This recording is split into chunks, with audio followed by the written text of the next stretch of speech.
finally, everyone is agreeing that I won the debate with Kamala. It was like a delayed reaction, but as one political pundit said, Trump is still the GOAT. I cannot believe that he's still trying to convince us that he won the debate. If you won, why do you keep saying she cheated? Marjorie Taylor Greene announced that the imaginary whistleblower died in a car crash, which she retracted 3 hours later because she said this story appears to be false, and I'm glad to hear it. Jimmy Kimmel recently took a swipe at Trump, poking fun at him during a Golden Bachelorette bit. But our former president isn't exactly known for his thick skin, is he? Trump's reaction was about as subtle as a bull in a china shop. Grumpy Trumpy threw a full-on tantrum over a comedy sketch. Can you believe it? He started ranting about witchcraft and evil twins. I mean, come on, it's like he's living in his own personal soap opera. But wait, there's more. Trump's wild imagination didn't stop there. He's cooked up some crazy conspiracy theories about debates that never even happened. We got millions and millions more votes. We did much better. It wasn't even a contest. I was telling one of the papers, they said, what was the difference? I said, well, the difference is we did much, much better the second time. In 2020, we did much better than 2016. People don't like to hear it, oh, he's a conspiracy theorist. Yeah, I agree. The second time was much, much better. You only lost by 7 million votes the second time. Grab your popcorn, folks. This comedy show is just getting started, and Trump's providing all the laughs. Unintentionally, of course. Before we move on, I'd like to ask you a small favor. If you appreciate this content, please take a second to like this video and subscribe to the channel. Over 98% of you watch the videos without subscribing. It costs you nothing, but it makes a huge difference to us. So, did you click the subscribe button?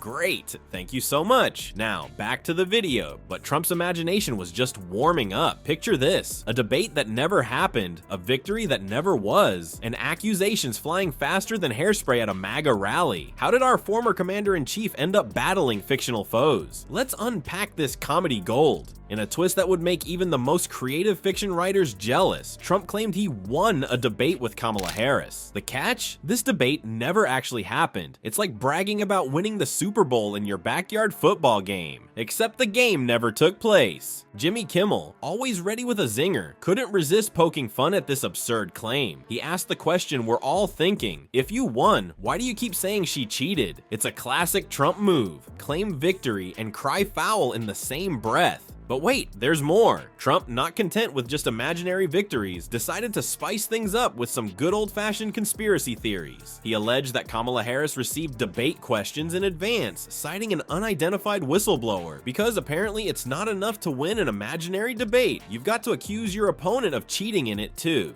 Laura Loomer, who posted that Kamala's earrings looked like a pair of earphones, which was a hot theory, until someone pointed out you can find those exact earrings at Tiffany's. So I hear she got the questions, and I also heard she had something in the ear, little something in the ear. Yes, the something in the ear theory spread by his Air Force fun buddy. Investigation team moved on to witchcraft, an idea posted by this guy, who you can see here pictured with Donald Trump. He claimed Kamala used occult-empowered deception, manipulation, and domination. The plot thickened when Marjorie Taylor Greene, Trump's loyal sidekick in the land of make-believe, claimed the imaginary whistleblower died in a car crash. Talk about a plot twist. She later had to backtrack on this claim, probably realizing that even for the MAGA crowd, this was a bit much. But hold on to your MAGA hats, folks, because the conspiracy train was just leaving the station. Trump's supporters, always eager to jump on board, suggested that Harris's earrings looked like earphones. Clearly, this was proof of some nefarious scheme. Except,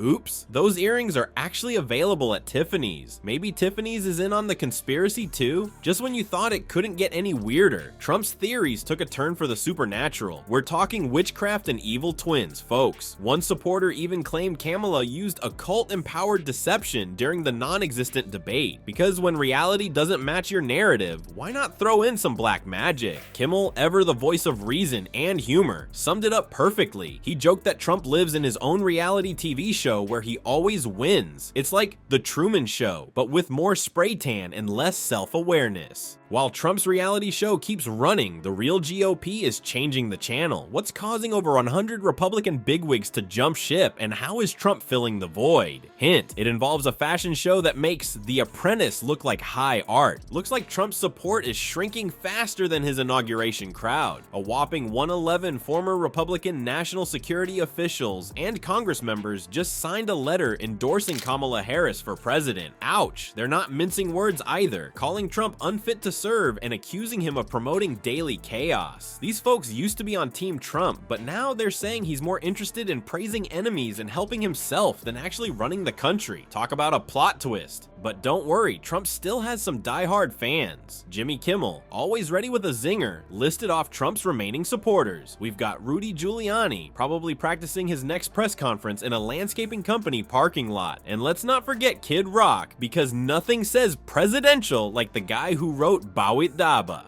Now faced with this mass exodus of Republican support, what's a Trump supporter to do? Put on a fashion show, of course. Welcome to the America First Patriotic Designer Showcase, where MAGA meets Project Runway. It's like they're saying, who needs political backing when you've got sequins and star-spangled banner capes? The highlight of this couture catastrophe? A performance by a group called Jews Choose Trump. Kimmel couldn't resist poking fun, wondering about their decision-making skills. I mean, choosing Trump is one thing, but choosing that name, that's a whole other level of questionable judgment. But wait, there's more. The show featured a performer named Daniel Herb, who claimed to be a Grammy winner. Spoiler alert, he's not. Kimmel was quick to point out this little fib, reminding us of Trump's own tendency to, shall we say, embellish his accomplishments. It's like the old saying goes, if you can't dazzle them with brilliance, baffle them with made-up awards? From fake Grammys to fake phones, Kimmel's latest stunt proves that seeing isn't always believing. What happens when you give people nothing but tell them it's everything? The answer might explain a lot about Trump's loyal fan base. Jimmy Kimmel, our favorite late-night prankster, decided to have some fun with the iPhone hype. He convinced folks they were getting the brand new iPhone 16, a phone that doesn't even exist yet. How? By simply swapping out their phone cases. And boy, did people fall for it hook, line, and sinker. These poor suckers were gushing about how amazing their new phones were. One guy even said, it definitely feels like a newer device even with the improved software on here. Plot twist, he works for Apple. Talk about seeing what you want to see, right? Now, let's connect some dots here. Remember Trump's imaginary debate victory. His supporters lapped it up just like these iPhone prank victims. It's like they're all living in their own personal Truman Show, where reality is whatever they want it to be. Think about it. Trump supporters get excited about recycled conspiracy theories the same way these prankies got hyped about their unchanged phones. It's all smoke and mirrors, folks. But hey, if you believe hard enough, maybe that old iPhone really is brand new, and maybe Trump really did win a debate that never happened. Kimmel's prank is basically a metaphor for how some people ignore reality and embrace illusions. It's like putting on MAGA-tinted glasses. Suddenly everything looks great, even if nothing's actually changed. Who needs facts when you've got blind faith, right? But here's the kicker. Kimmel joked that Trump might start claiming he invented the iPhone. I mean, why not? He's already won imaginary debates and accused people of cheating in them. Inventing the iPhone seems like the logical next step in Trump's alternative reality.